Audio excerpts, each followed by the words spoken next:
Now that you underneath the car on the passenger side, you will need to take down the oil cooler. Right there you're looking at is a nut. Only thing you will need is a 3/8 ratchet and a 10mm socket. And loosen that, take that nut off.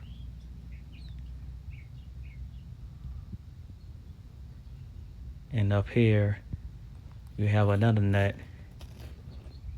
and you can take it off with a 10mm wrench. Take that guy off.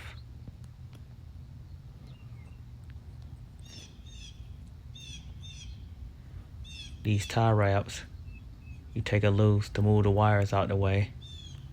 You have one on the back side of the oil cooler and one on the bottom side. Right above you, you have two bolts that need to be took loose. You will need a 3/8 ratchet, 10 to 15-inch extension, a E11 torque socket.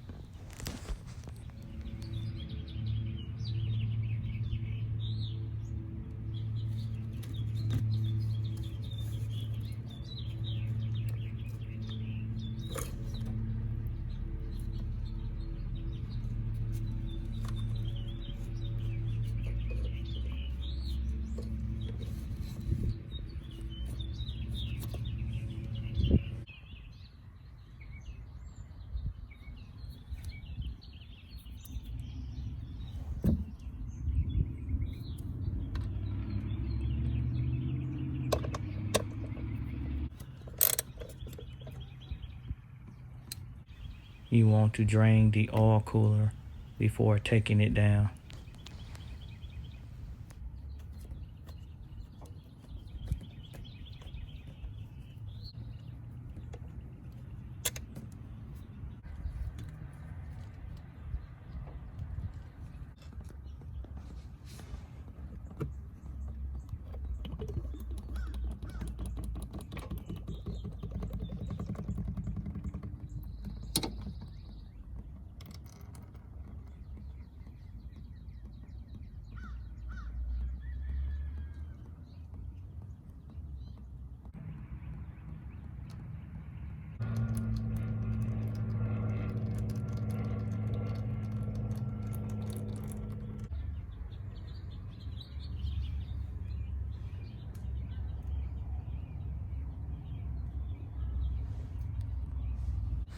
Now, once all the oil is drained out of the oil cooler, you can remove it out the way.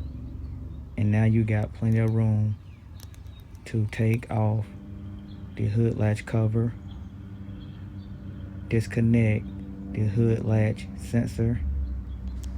Now, using your hand or a flathead screwdriver, you can push the hood lever in the direction toward the driver's side. The lever will then release the latch mechanism that allows your hood to pop up.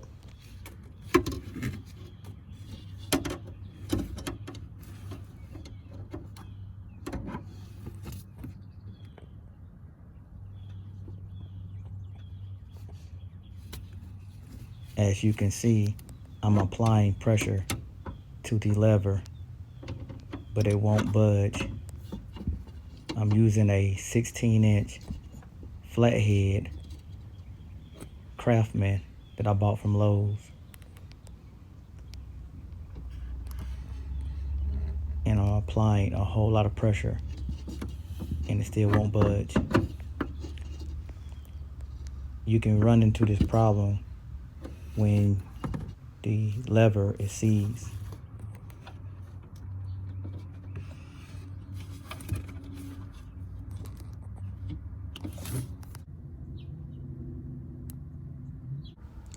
Now I'm about to put the flathead on the left hand side of the hood latch assembly wall and pry the lever to the right side of the hood latch mechanism.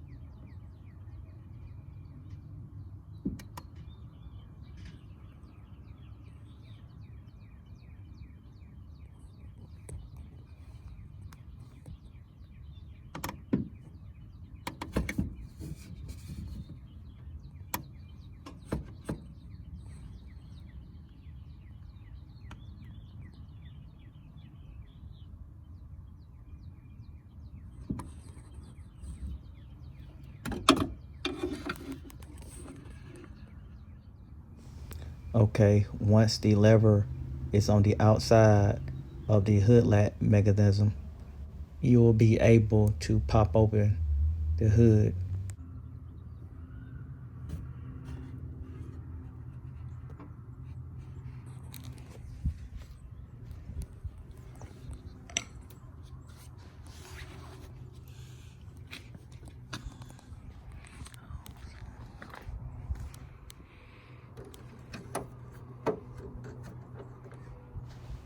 On the driver's side, you can see that the hood latch is open, and on the passenger side, you can see it's still closed.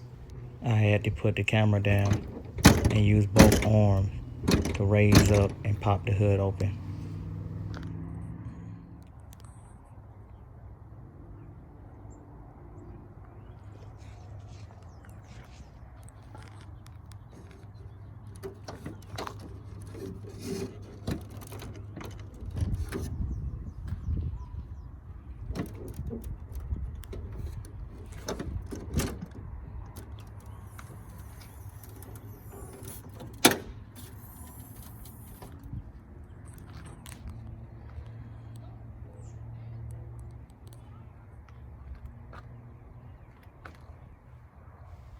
Before I closed the hood again, I had to take out trouble right there and replace it with a new one.